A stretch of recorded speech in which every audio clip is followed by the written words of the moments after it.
Yeah, the Civil Rights Commission sent me down here. They had one down on the domino tonight. Hey, she brought back a lot of old memories. We was talking about the old days when we used to have those drive-in movie, which y'all don't know anything about, all you young folks.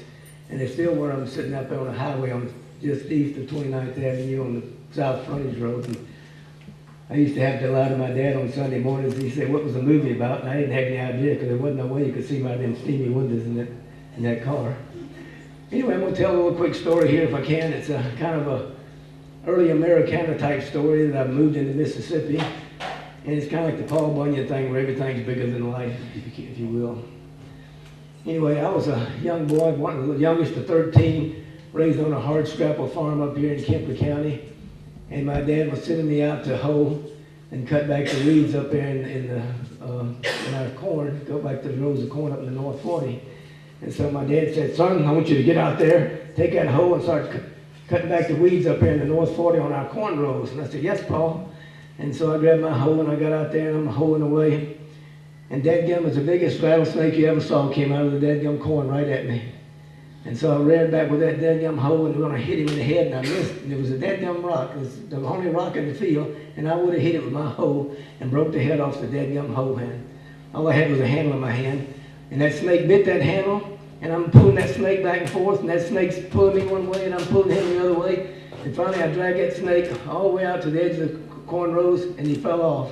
And I ran that down to the farm to Dad. And I was coming through the fence, I threw that hoe handle down, and I went to my dad and I said, "Paul, it was the biggest rattlesnake you ever saw out in that cornfield, and I ain't ever going back."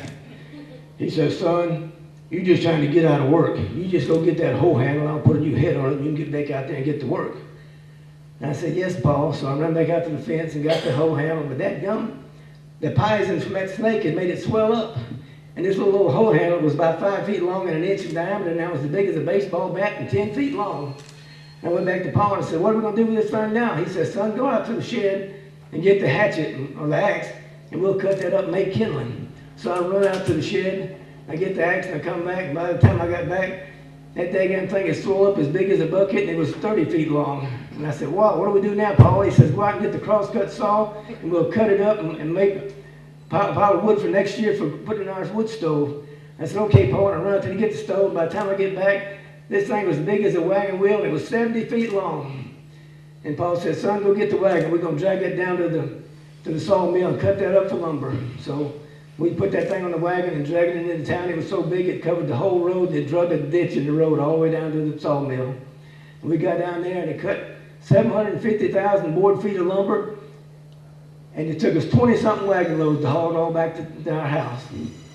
And the next morning, Paul gets us up and he says, "Boys, what we're going to do, we're going to make the biggest chicken house in the history of this county. Put it up here in these red clay hills. It's going to be 50 feet long and 20 feet deep and 10 feet high. And we'll have more chickens than anybody in Kemper County." So we get out there, we're hammering and sawing and hammering and get this place built up. And Dad says, "There's one thing left to do. We got to paint it." So we went to town and got 10 gallons of paint, and we brought it back. And we had to mix turpentine with it to thin it so we could have it, so that daggum thing would cover the whole daggum chicken coop. We get this thing, we're painting. And just as we get through, the whole chicken troop starts going moaning and groaning and creaking and squeaking, and it starts to shrink right in front of our eyes. And we figured what happened is the daggum turpentine acted like medicine. It killed that snake poison, and daggum if I didn't have our whole chicken coop screeching down and screeching down and screeching down till it was the size of a daggum shoebox. And you know, the best thing about this story is we was the luckiest folks on earth because we had over 100 chickens, and they're all still alive, and there ain't one of them graveyard dead because we didn't put a one in there. Thank you.